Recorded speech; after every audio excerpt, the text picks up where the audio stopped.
Assalamu alaikum.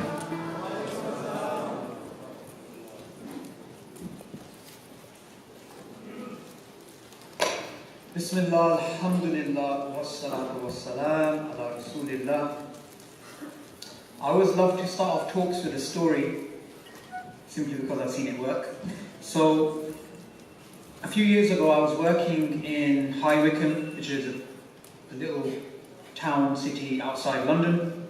And back in those days, we didn't have internet on our phones, so what we had to do was use something known as internet cafes, which I'm pretty sure you guys have no idea what those are. So those were cafes where you went in, you used to, you could buy video games, drinks and stuff, and you could also use the internet. So I went there to go check my emails, and after work I used to regularly go to the internet cafe. And in the internet cafe, there was a non-Muslim guy who I used to regularly interact with. And one day I decided, okay, so got a bit of an opportunity here, let me ask him about Islam, let me try and give him some dawah. So when I came, after using the internet, went up to him. I don't remember exactly the steps I took, but I think I paid, and then I said to him, do you believe in God? And he gave me this look, this very strange look. It's not the kind of look which is like a deer in headlights, like scared, but this type of certainty, this type of, it's almost like a biblical Bible dasher, like this somebody who has something to say. And he looked at me and he said, I believe in science. Now I was taken aback by this because I thought, you believe in science? Well, okay, I believe in science too. The kangaroo believes in science. What does it mean? Then I started thinking, actually, he didn't answer my question. I asked him, do you believe in God? And he said, I believe in science. So he actually, it was like two cars going past each other. He didn't actually answer my question. So I was thinking, that was a bit of a weird answer. And I kept thinking about that. And then I thought, actually, no. No. He did answer my question. God is something we worship, something we believe in, something we put our trust in, something we put our hope in, something that we realize is the highest ideal, the perfect being. And when he said, I believe in science, he was answering my question. Because he did believe in science. And he has made science into a God, science into a religion, and science into something which is great. We say Allahu Akbar, they say science Hu Akbar. I'm not kidding. They have this belief. And what's really interesting is sometimes pointing out historical aspects of science is a very powerful way of pulling under the rug of people who make those sort of claims. Now, before I get into how we could actually do that, I just want you to consider something. Does anyone on this earth worship Uzza? Firstly, who's heard of Uzza? What about Manat or Lat? What are these? Come on, Aussies, give me some answers. Idols. They're idols. What do you do with idols? You worship them. You believe in them. You put your trust in them. So the idol of this age is no longer a little structure made out of stones or dates. The idol has become the universe itself. So atheists today, the militant atheists like the one I described earlier, they do believe in an idol.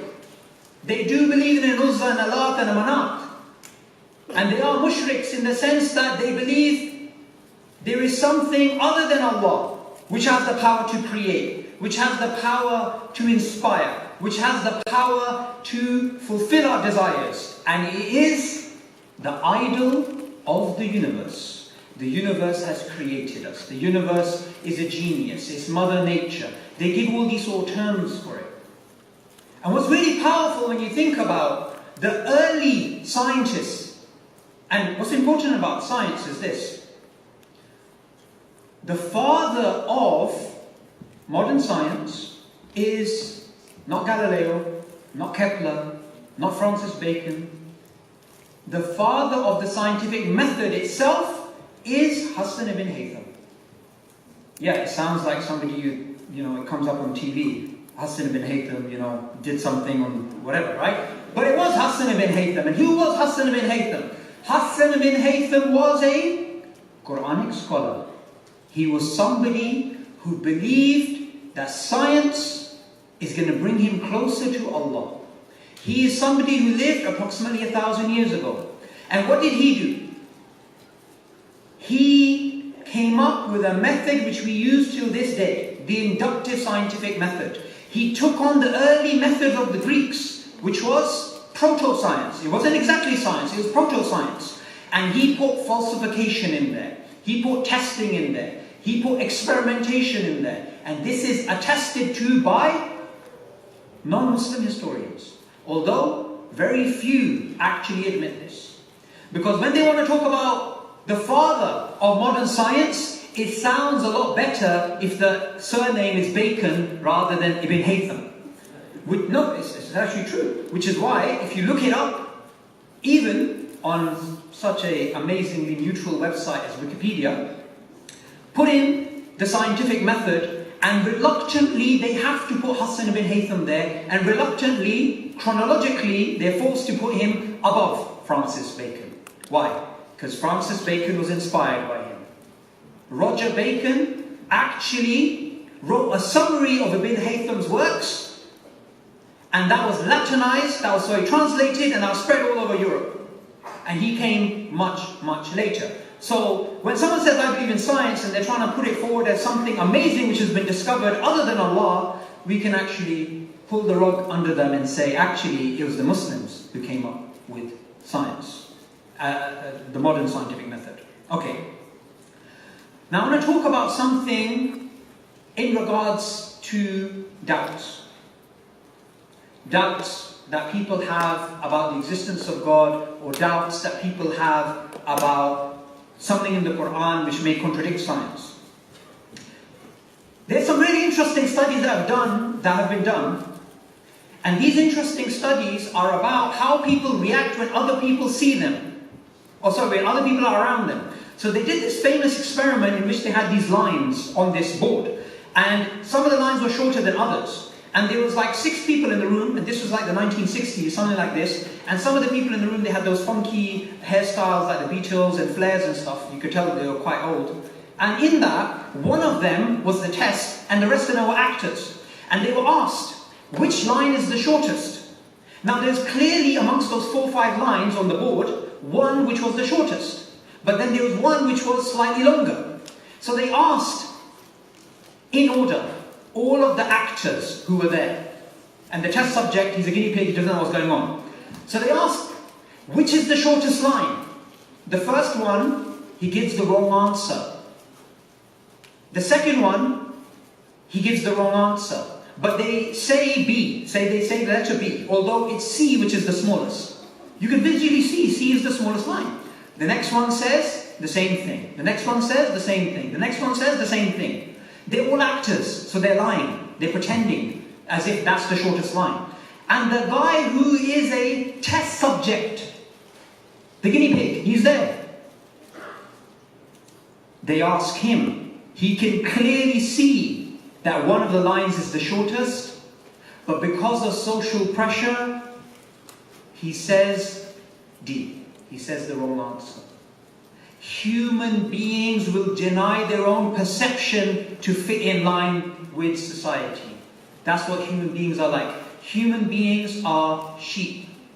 Another study that was done on sheep. If 5% of sheep, I don't remember the exact percentage, but I remember it's something like 5% of sheep went in one direction, the rest of the sheep followed them without knowing where they were going. And then they decided to test Homo sapiens, us. And the percentage was exactly the same. Even happened to me this morning. Me and Salahuddin, who was here earlier, we were walking up the street, leaving the Ibis Hotel, and we were coming to the conference. And as we were walking, I said, Salahuddin, do you know where you're going? He's like, no, I was following you. And we were just walking up the street. Human beings do this. But the Quranic paradigm is not follow your society, follow your forefathers, follow your desires, follow what other people are saying. The Quranic paradigm is use your reason, use your intelligence. I am telling you this because there's people out there, not because I'm someone special, I just happen to have a beard. It grows quite fast because I'm Pakistani. So because of this, people think, oh, this guy has some knowledge, so let me message him. So this one guy, just going to tell you about doubts. This one guy contacted me. And he said, oh bro, I'm having doubts, my iman's on the floor, please help me out. I was like, okay. And he's, he WhatsApped me, and he was one of those brothers, he looks like those guys that have the Instagram beard guys, like he's got a beard that looks like it was carved or chiseled. And this guy, I said to him, okay, what's the problem, Akhi? He said, I read this article and my iman's on the floor and blah, blah, blah, blah, blah. I said, okay, fine. So we were WhatsApping each other. And he said, okay, it's this particular article from Stanford University, and it's this particular thing about God and whatnot. So I opened it up, and alhamdulillah, not because I'm good or, I don't have any special abilities or whatever, but alhamdulillah, I do understand philosophy because I study at postgraduate level. So I was reading through this article, and I thought to myself, I don't understand what this article says. And the way philosophy works, anyone who studies philosophy is, you don't just read it once. You read the introduction, then you read the end, then you read it again, and then you have a cup of coffee, and then you smash it against the wall because you don't understand it, and then you try again the next day. That's the way philosophy works. It's very difficult to understand. So I was thinking to myself, this guy, he doesn't look like the sort of person who understands this thing. Because I don't understand it, and I study philosophy at postgraduate level, and he looks like a 19-year-old. Okay, so I said to him, Akhi, did you read the article? I was just going, did you read the article? No. So why are you having doubts? Well, when I was going through the article, there's all this writing and all these premises. And I said to him, you're having doubts about something you don't even understand? Because there's a lot of writing? And he's like, oh yeah, it's alright now, it's alright. I'm not kidding. This is a real case scenario. Allah's my witness. He was having doubts because he thought he was supposed to have doubts. Social conformity. Sheikh Wajid Tareen just told us a really funny thing. There's like a koala bear, whatever you guys call, right? So this koala, say it falls down from a tree. The other koala falls down. They ask, why did you fall down? My tail was tied to the other one. The third koala falls. Why did you fall down? They fell, so I fell. Human beings are social beings, and we're affected by society. In today's society of scientific rationalism, we are given a worldview and people accept it completely without actually even thinking. They don't think about the limits of science. They don't think about the question of God. They don't think about things like evolutionary theory. They simply start to have doubts, or they are firm about something because other people are convinced. That is it. We are like sheep. But Islam teaches you not to be a sheep. Islam teaches you have to think for yourself, even if you're the only person in the world. Why do we, in our religion, honor Ibrahim a.s.? Ibrahim a.s. went against all of society. All of society was saying something and he said, no, this is wrong. And his descendant Muhammad sallallahu alayhi wasallam was the same. Everybody was doing shirk. He's like, shirk is haram. Shirk is wrong. So if you want to be a Muslim, you need to understand, you have to accept that Quranic paradigm. Sorry, you can no longer be a sheep. Sorry, you can be no longer somebody who is fazed by smoke and mirrors. When the Sahaba, they were surrounded at the Battle of the Trench by an enemy force. An enemy force which was large, which was the largest in Arabia, 10,000 strong. And they were stuck in Medina, a few of them. Some of them, their swords were so brittle that they didn't even have handles. They used to wrap cloth to hold the sword. And they were fighting against who? 10,000 strong. And they had their women and their children and everybody in the city. And imagine that yourself. Imagine your family is stuck in a city, and when the invading force comes in, the men are going to get killed and everybody knows what's going to happen to the women and children. Imagine the fear. And what happened? The munafiqs, the hypocrites, they saw this army and they saw what the Prophet of Allah said. He said, you will be victorious. He said, you will be victorious. And not only will you be victorious, you will conquer Rome, you will conquer Persia, you will conquer Yemen, and Islam will dominate the world. That's what he said. And they were stuck in a little place. What did the munafiq say?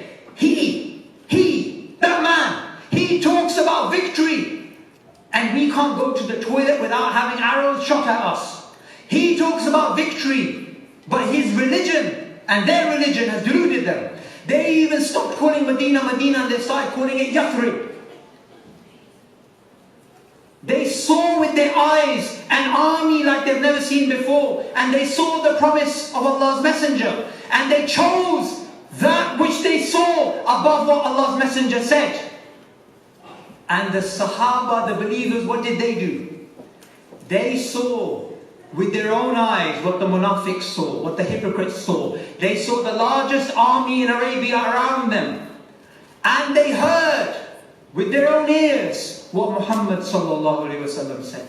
So now they're going through the same test. And the test is, will they choose the words of Muhammad sallallahu alaihi wasallam, or will they choose what their eyes are showing them?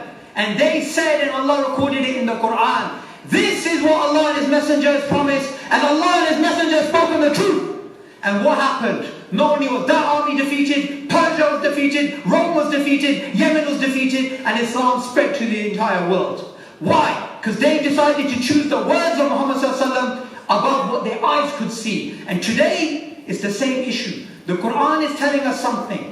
And there are people who have belief in the Quran because of its miracles, because of its connection with Allah. And they decide to choose what the Quran says above what philosophers say when they can't even clean their backside properly. I'm being honest with you.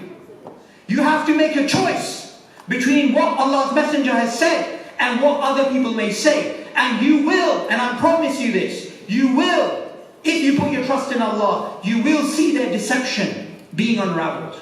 They may come to you and say evolution is a fact. Darwinian evolution is a fact. Human beings and chimpanzees have a common ancestor. There is no God. There is no this. There is no that. You may not know the answers at that point. But I promise you by Allah, if you put your trust in Allah, you will see their deception. And this isn't just me saying this. This is the promise of Allah. Allah says in the Quran, whose word is truer than Allah? Sometimes when there's a conflict between two friends, and you are there, you know one friend's trustworthy, you know the other one's a bit trustworthy but a bit shady. You go with the trustworthy one. In life you have to make a choice. Which is the highest ideal? Which is the highest epistemology, the highest root of knowledge? Who knows better than Allah? No one knows better than Allah. First, what we have to do is we have to understand this is the truth. And once we understand this is the truth, then Allah will open for us all types of knowledge. Now, that man in the beginning when he said, I believe in science, they made science into a religion, into a methodology. Let's look at some basic things. So this Shayateen al-Ins who was here before on the screen, because we know the Shayateen of the Jinn and the Shayateen al-Ins. Now this Shayateen al-Ins, this Richard Dawkins, what did he say? He said in his book, The Blind Watchmaker, Darwin allowed us to be intellectually satisfied atheists. That's what he said. Darwin allowed us to become intellectually satisfied atheists. Many people will look at that statement and they'll look at the fact that the majority of the world, in terms of the Western world, they say that this theory is a fact, and then automatically they will say, oh, I don't believe in God anymore because evolution undermines God, and evolution accepted by everyone. But like I told you, just like the Sahaba and the Munafiqs, they saw finally when the battle ended that the words of Allah's Messenger were true and this deception was cleared for them. Likewise, when you go and study for the sake of Allah and you know that Islam is the truth, Allah will show you. Charles Darwin himself, what did he say? He said, in my wildest fluctuations, I was never an atheist. So Richard Dawkins is telling you something, Charles Darwin is telling you something else. In fact, I want you to consider something.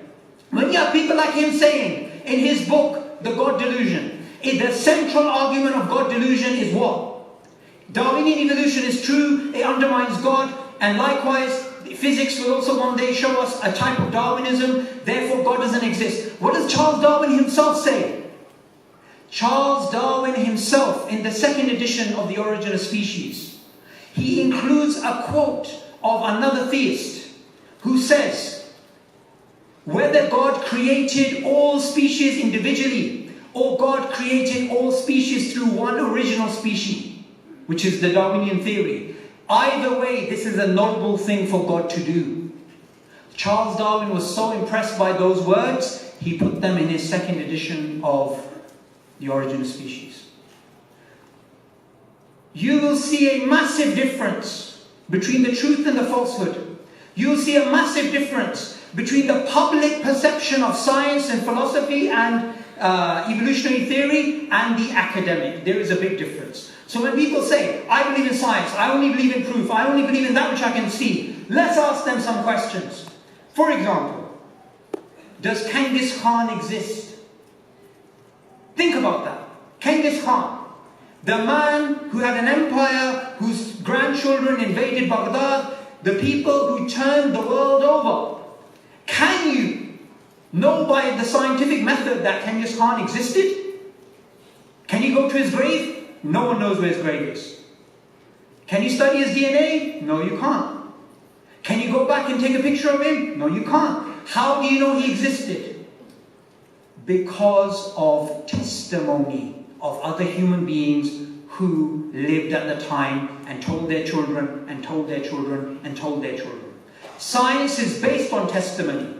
Majority of human knowledge is based on testimony. That doesn't mean you just blindly accept any testimony, but there is a science of testimony itself. There is a methodology of testimony itself. Or if I was to ask you, does the country of Madagascar exist? I had somebody saying to me the other day, I only believe in science and logic. I said, do you believe in Madagascar? And he said, yeah. I said, fine. Show to me using science that Madagascar exists. We have a map. That's what somebody wrote on a map. We have a picture. That's what somebody said. Again, it's testimony. Think about mathematics or logic, logical rules. Science is based on mathematics and logical rules. You cannot prove a formula in algebra using science. Science presupposes maths and logic. Lastly, morals.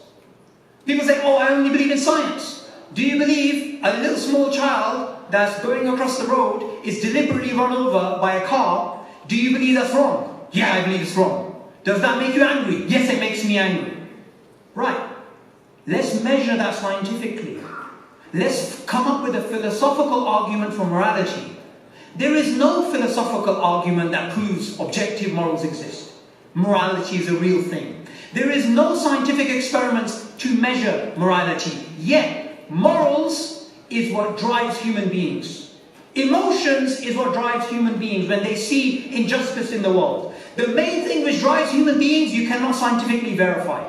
So this whole idea of we believe in science and science can pay our taxes and science can do this and science can do that is completely false. Science is a beautiful method which was invented, the method itself, by the Muslims to get closer to Allah. It is a beautiful method which changes, whose conclusions can change. We don't make it into a religion in of itself. Likewise,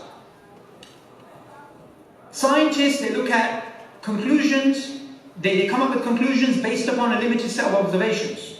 You can always get a new observation which will challenge your previous conclusion. So for example, people used to believe in white swans, that all swans are white because they used to see white swans. So they used to say all swans are white. One day they came across black swans, therefore that theory was wrong. The other issue in science, and the issue which I just mentioned is known as the problem of induction, this is an ancient problem, is underdetermination of scientific theory.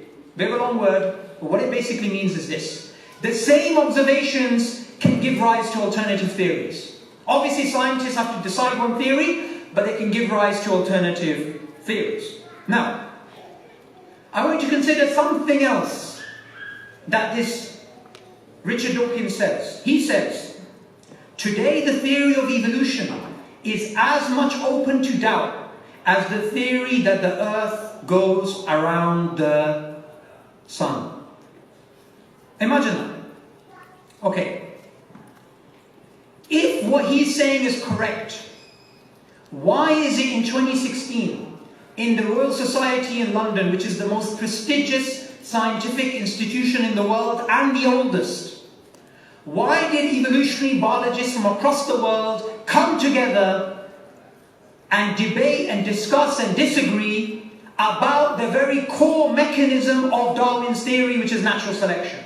Why is it that if what he said is correct, in 2016 you had non-theist, atheist scientists from across the world that came to discuss the question, is Darwin's theory even correct in the first place?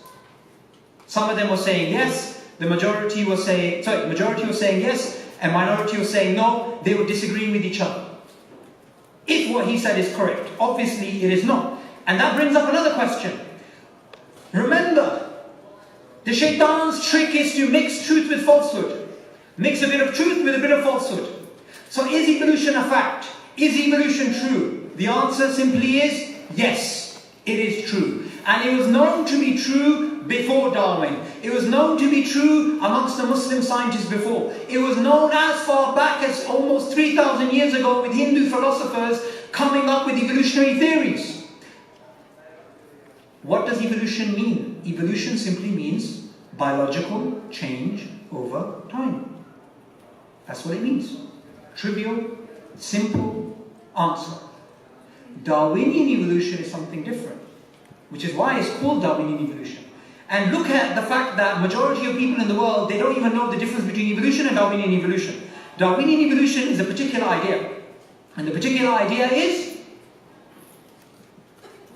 all of life, human beings, cells, grass, leaves, everything in nature, including mosquitoes and kangaroos, come from a common ancestor. Very simple idea. And this comes out like a tree of life. Secondly, there is the idea that evolution by natural selection is the driving force of this tree. So these two ideas are connected. It's like a bridge. You have the supports and you have the road. The road is the trajectory of the tree of life, or the trajectory between a bacteria evolving over millions of years into a multicellular large creature.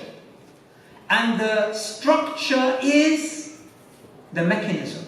If the mechanism breaks, the structure breaks. So if somebody is challenging natural selection as a mechanism, they're also challenging the very structure.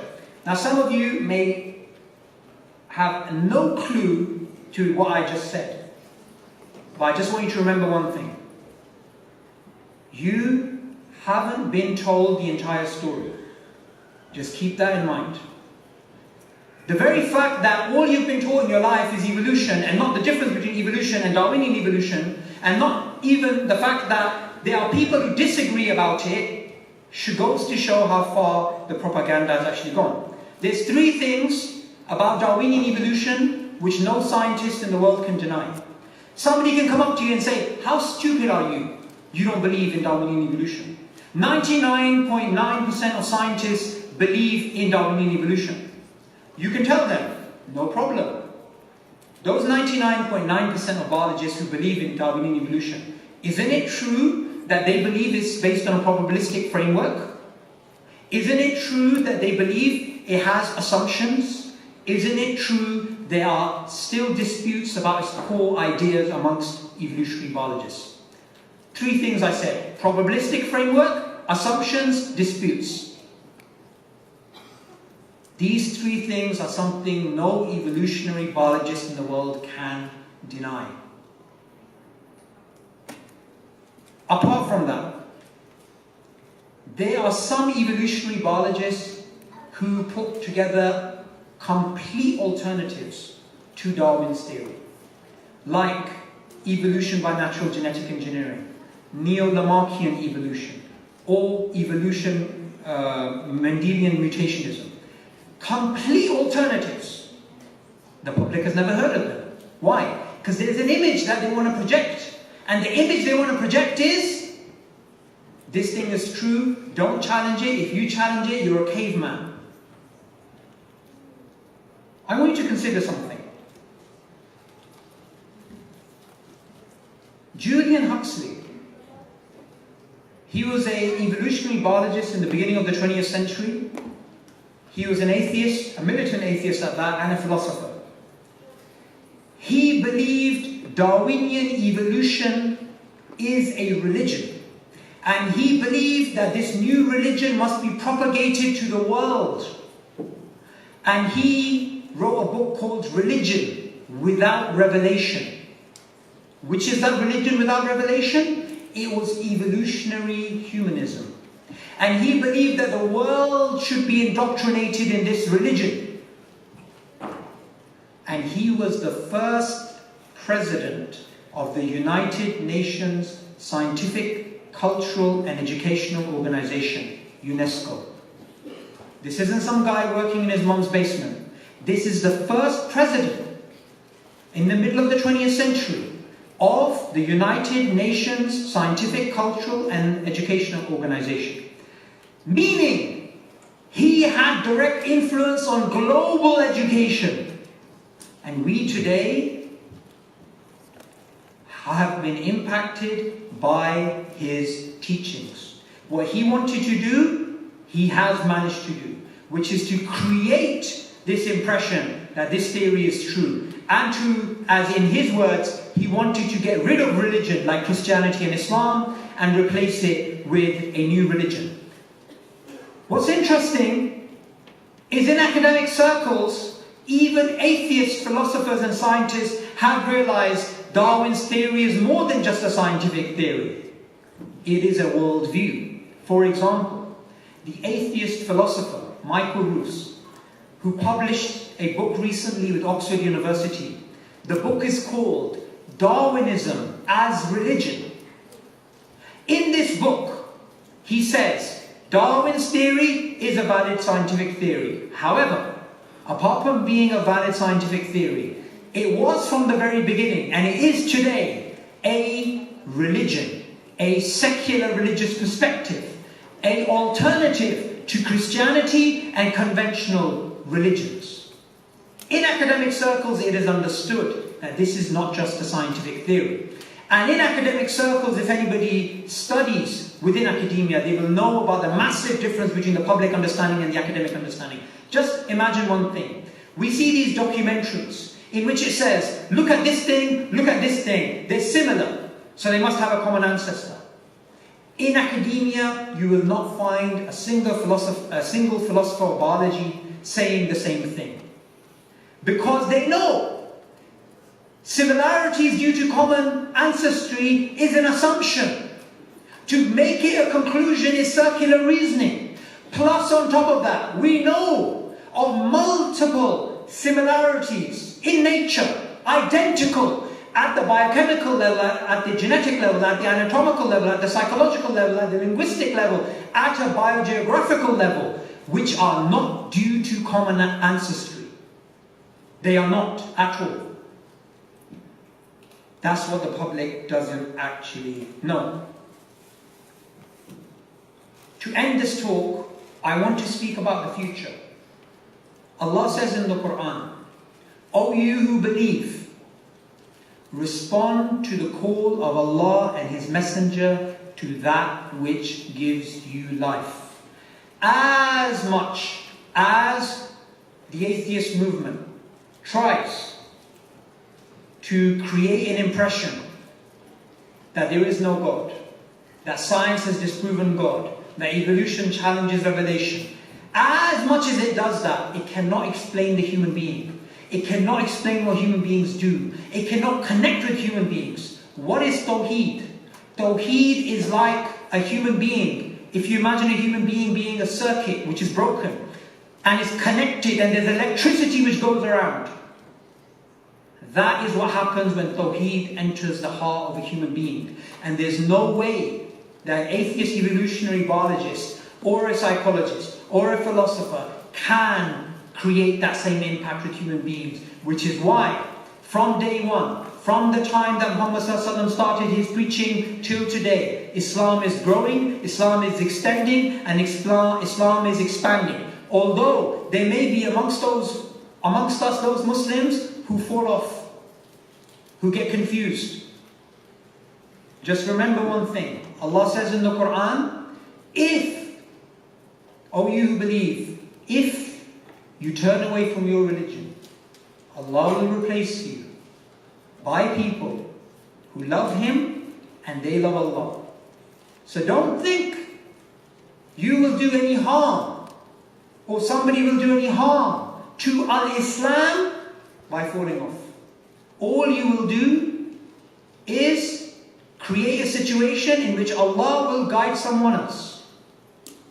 Because for everyone that's lost, there's a new one gained. In fact, if you look at the studies of the Muslim community in America, recently there was a study published by Pew, a research tank, which said this percentage of Muslims have apostated and left Islam. Which is something which is very much celebrated by atheists because it makes them feel better. But in the same study, it said the exact same amount has converted to Islam. Allahu Akbar.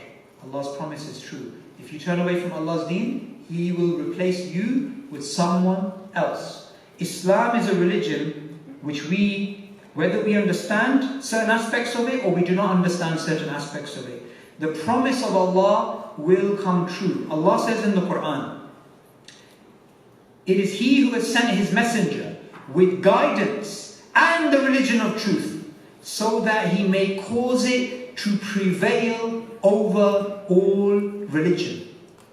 And enough is Allah as a witness. And Allah repeats the same promise in the Quran. It is He who sent His messenger with guidance and the religion of truth, so that He may cause it to prevail over all religion, even though the disbelievers hate it. And Allah makes the promise again in the Quran. It is He who sent His messenger with guidance and the religion of truth, so that it may prevail over all religion, even though the mushriks, those who associate with Allah, hate it.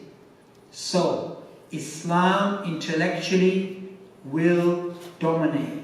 It will dominate Christianity, Judaism, Taoism, Shintoism, Lady Gaga, whatever it is. Islam will prevail intellectually. Why? Because it's the truth. What does Allah say?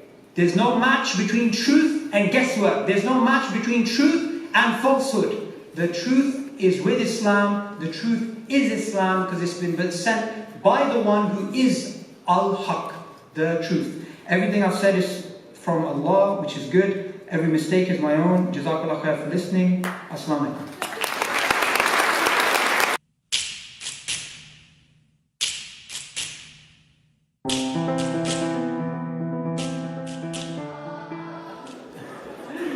How you doing, man? Good. We got so many questions coming out of this that initial talk from Subboor Ahmad, and it's really, really clear that this is a discussion that either people have got want to learn how to navigate and do not properly appreciate or understand everything. Right? It's really, really important that we approach this discussion and we place it and position it in the right way, because that will sort of determine how we how we appreciate certain things that come out of it. So maybe I'll start with a real cool, a chill, a little Trigger, what do you think is the main barrier or the main difficulty Muslims have with this discussion around evolution? Okay, so Bismillah. I think the first issue is that Muslims generally are not very scientifically literate, generally. And there's nothing wrong with being admitting faults that we actually have. So within the Muslim community, number one, when we do try to tackle this issue, we can't make heads or tails of it because we don't know what we're challenging, or if we're supposed to challenge it, or if it's in line with the Quran, or if it's not in line with the Quran, or what's actually going on. So it's kind of like walking into a dark room with a stick, and you don't know what you're supposed to hit or if you're supposed to hit it. So that's the first issue. And that issue stems out of the fact that we don't actually understand what the Quran is saying, what the objective of the Quran is, and also the philosophy of science and what science can achieve and can't achieve, what the limits are, and what it can actually give in terms of working models. Okay. We spoke about ideas of knowledge and how we can appreciate and value different knowledge. How do we understand? Is knowledge just knowledge, right? Is there knowledge is neutral? Does it exist in a vacuum? Can you maybe expand on that point? Okay. So yeah, good question. So knowledge has been recently, of the last, say, 60, 70 years, especially the last 100 or so years, been monopolized. Or, like, it's being monopolized. And how it's being monopolized is that if something is not scientifically measurable, if something is not observable, it's not there. If something cannot be empirically proven, it doesn't exist. And this is not only self-contradictory, this of course goes against all forms of logic. So just consider this. In the beginning of the sort of 20th century, there was this movement amongst some extreme philosophers who were extreme fans of science. And that was the movement of logical positivism. So what their approach was this: if something cannot be empirically verified, it's basically nonsense. If you cannot test it, we can't say it exists. Now this movement in philosophy died simply because they realized the sentence, everything has to be empirically verified, that sentence can't be empirically verified. And also the fact that we have other sources of knowledge such as testimony, which is the main form of knowledge, and also reason and mathematics and logic and whatnot. And all of these things can't be empirically verified, although they give us the majority of the knowledge that we actually have. But somehow, through TV, through documentaries, through a whole array of propaganda tools, we are being taught scientific rationalism from an extreme perspective. So just to give you an example, how many people here have seen the show The Big Bang Theory? Say astaghfirullah. Anyway, so that show I watched simply to understand social engineering. And if you watch that show, it's very, very intelligent. You've got people who are supposed to be really, really smart, and the smartest of them, they don't believe in God. They're liberals. They're liberals in terms of their views on certain issues, and also that they're like geeks, and you know, it's just cool to be what they are. And one of them, what's his name again? What's his name? Sheldon. Say astaghfirullah. Sheldon, yeah? So Sheldon goes to see his mum in Texas. Anyone saw that episode? You should have been watching that episode. Yeah, but you know, I can tell there's a few faces that are guilty. So there's in that basic episode, he goes to see his mum, and his mum is from Texas, and Texas is a Bible belt, right? It's in the Bible belt. So his mum is religious, and they show his mum as being like really stupid. And when he's having a conversation with his mum, then you know, she's like trying to push Christianity on him, and he's trying to tell her evolution's true, and she's the dumb one, he's the intelligent one. It's very clear what they're trying to do. And then what they did is they made a spin-off for the Big Bang Theory, which was called, come on guys, don't be scared, Young Sheldon. Oh, really? Yeah. Abdullah has no idea. So Young Sheldon was a spin-off from the Big Bang Theory, and what was that about? that was the idea that you have this young kid who grows up in Texas, he's super intelligent, right? And the same thing about him, him growing up and him being more intelligent than others. This isn't just the Big Bang Theory, you also have this in things like The Simpsons. In The Simpsons, you had once somebody discovered that Homer actually had a crayon stuck up his nose. So they decided to take it out, and he became really intelligent. And when he became really intelligent as a person, what did he become? He became an atheist. And his neighbor, what's his name? The guy with the mustache? Flanders. He's a practicing Christian, and they always show him as in a very negative light, as a dumb sort of person. He goes up to him and he says, "Here you go, here's proof that God doesn't exist." So this sort of social engineering, this doesn't just happen in these mainstream programs. It starts at a elementary level. So my daughters, they watch Peter Rabbit. I don't know if you guys have that here. But Peter Rabbit is a famous kids show, right? It's a UK thing. Is it? Okay. It's a UK thing. Yeah, Peter Rabbit, Ben and Holly, you have these sort of things. So my daughters, they watch these programs. And in one of those programs, the kids are investigating something. And one of the kids says to the other, "There's no scientific proof for that." So from a young age, they are indoctrinating them to think that science is the way, the truth, the life. And this is something which we have to unbrainwash ourselves. So, I know sometimes we have these discussions around topics like this, topic of evolution. Is there, it's always framed in a way, is there a clash between science and theology? Right? What's the deal with that? The simple answer, is there a clash between science and Islam? The very simple answer is yes and no. Yes, if you don't understand science. Yes, if you think science gives you certainty. Yes, if you think scientific results are written in stone.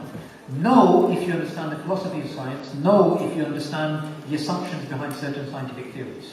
So if you have a proper understanding of the philosophy of science and what science can actually achieve, you would see that it's a root of knowledge which is good, which can give you certain results, but it's based on certain assumptions. And for example, one of the assumptions is methodological naturalism. Now that's a bit of a big word, but just consider this. What methodological naturalism says is when we look at the world, we are going to assume there's no soul, there's no afterlife, there's no God, there's nothing working that's supernatural. That is an assumption. It's not a conclusion. Hence, when scientists are studying the body, they're never going to mention the soul because they assume there's no such thing. They're never going to mention design because they believe there's no such thing, because of the assumption of naturalism. So just to give you an example. Francis Crick. Anyone heard of Francis Crick? A few people. Okay. What was he known for? He won the Nobel Prize for discovering the structure of DNA. He won the Nobel Prize along with Watson for that. And he was a famous evolutionary biologist and an atheist, and here's what he said. Biologists must constantly keep in mind that what they see was evolved, it was not designed. So, axiomatically, prior to even looking at the evidence, the assumption is nothing in nature is designed. Everything has a naturalistic explanation. So, when people look at science and they look at the fact that scientists never mention God, they shouldn't think scientists are somehow evil people or something. They should understand the philosophy of science is such that there's no soul, there's no God, there's no design. And also, this is why human beings, they cannot accept a scientist appeared in the history of life without being linked to something else. You can't just say human beings appeared in the history of life at this certain point without human beings being linked to some other form of life.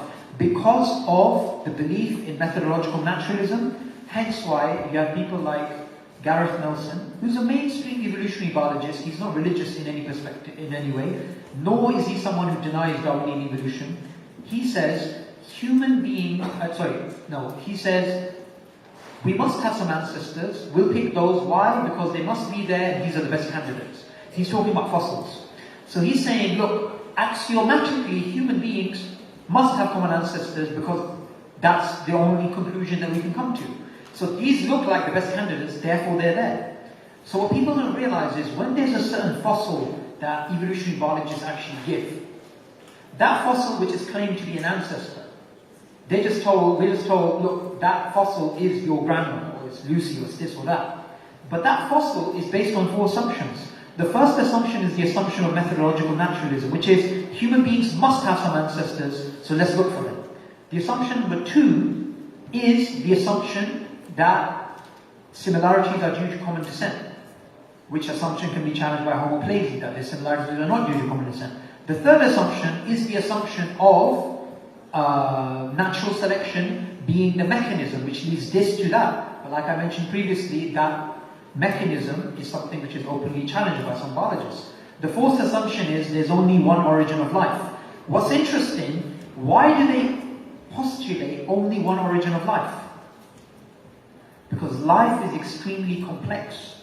And in the words of Richard Dawkins in the book The God Delusion, he says, the first beginning of life is the only luck that we need. After that, we can theoretically explain everything else. That's why they postulate one origin of life. And it's an assumption, it's not a conclusion. The assumption that there's one origin of life is not based on, we've got all this data, so there must be one origin of life. No, it's the assumption. And the assumption is based on the idea of methodological naturalism. Now some of you here, mashallah, you're going to understand this straight away. Some of you, this may be new content, you may not know a bit of philosophy of science, a bit of science. But all I want you to remember is the public perception is totally different to the academic understanding. And that gap is not accidental. It's not accidental that people are taught it's a fact when it's not. That's due to people like Julian Huxley, who I mentioned previously. It's a deliberate attempt to indoctrinate people into their philosophy. We've got 2 more questions, and I know we're running short of time, so I'll get to the first one. But maybe sort of try and wrap this up. Now, from the question that I'm receiving, there seems to be one misunderstanding. Is that, okay, understanding science, philosophy of science, and evolution is more than just science itself. But then what about the scientific miracles of the Quran? There's one particular brother or sister, mashallah, and I think we've got about 7 or 8 messages asking to distinguish between those 2. So we have scientific miracles, but then we're not anti-science, and then how do we navigate that there, if that makes sense? Okay, this is very, very important. When we as Muslims, our job is to project Islam.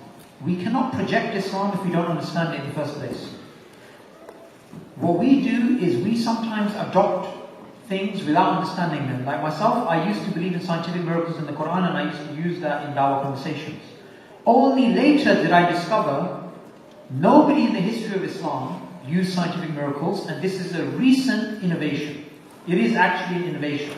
In fact, this is not something which is unheard of, this is something which is unheard of, but the scholars of Islam have openly challenged the du'at who claim they are scientific miracles in the Quran. So for example, going back decades, we're speaking about people like Sheikh bin Baz, speaking about Sheikh Salih al-Fawzan. They have said that this scientific miracle stuff is not correct. Why is it not correct? Because the proponents of this are taking the Quran and they're taking science and they're saying the science says this and the Quran says this, they match, therefore the Quran's a miracle. There's 2 problems here. Number 1, the science that they're pointing at, how do they know that that science is not going to change? 2, the science that they claim is in the Quran, is that based on the understanding of the Muslims throughout the generations, or is that understanding a new understanding? So for example, how many people have heard that the universe is expanding and the Quran says the universe is expanding? Raise your hands. Okay, go to the classical tafsir of the Quran. You will find multiple meanings of that verse. The vast majority of tafsir, they say the universe is vast. It doesn't say the universe is expanding. One tafsir says it's expanding. So according to that, there's 2 meanings. The universe is vast or the universe is expanding. You've already taken the power out of that argument if the universe is expanding. Second, how many people have heard the Big Bang is in the Quran? Okay. How many models of the Big Bang are there? At least 17. On top of that, there are physicists today who are challenging the Big Bang model and going back to a different model. So if we say the Big Bang is in the Quran, in 20 years' time, somebody is going to come along and change, because science changes after a few decades, they're going to change the Big Bang with another model, and the Quran is going to look outdated. So we're unnecessarily putting the Quran at risk, even though that wasn't the message of the Quran. And here's the thing, people want to believe in miracles, right? So if someone wants to convey Islam, the first thing they do is look for miracles, look for miracles, look for miracles. If you want to follow miracles, there's one man that you should follow.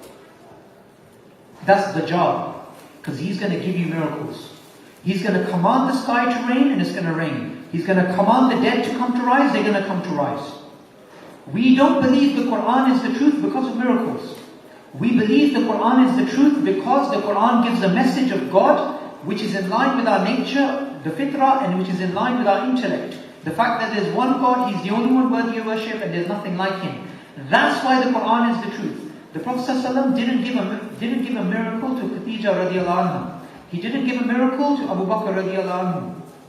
He gave them the pristine message of Islam and they accepted it straight away. The miracles came afterwards. We believe the Quran is the truth primarily because of Tawheed, and then we have supplementary miracles. If you just want to go with miracles without the Quran, then we would just follow the Dajjal. In fact, you would not even wait for the Dajjal. You can follow Pentecostal Christianity. Because I'm telling you, some of those guys and the female priestesses, or whatever they're called, they can do amazing stuff.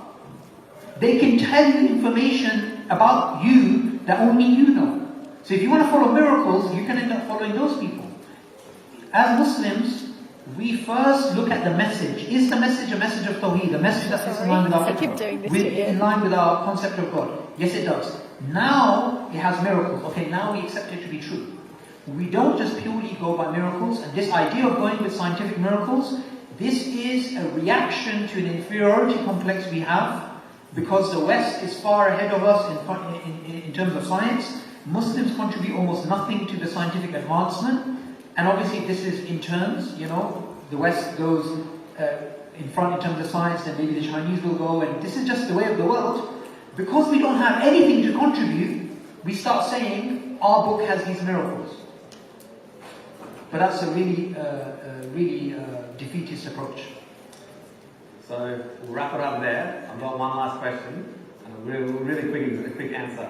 So is evolution a fact? Yes and no. Okay. And for more information on that, come to the Monash University Islamic Society event tomorrow at 6:30 Clayton campus. There's a specific interactive